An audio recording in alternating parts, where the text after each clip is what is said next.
হীরা, তুমি কি পাগল হয়ে গেছো? হ্যাঁ,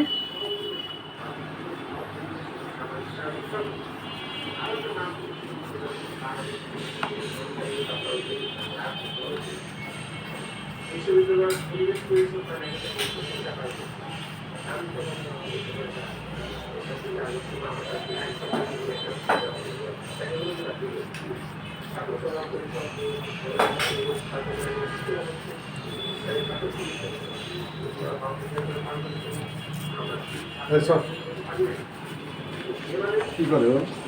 দেয়াল সাথে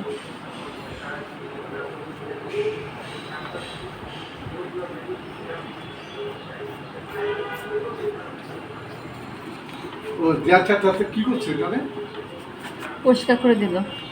না না, এটা কিন্তু ওর জন্য খুব ক্ষতি হবে। বোন, এটা একটা চুনা, ও চুনা খাচ্ছে, রং খাচ্ছে, এটার জন্য ওর জন্য ক্ষতি করছে।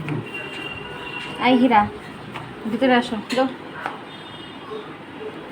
আরে হয়েছে বাপ, আর চুলকাইস না, হয়েছে, আসো আসো।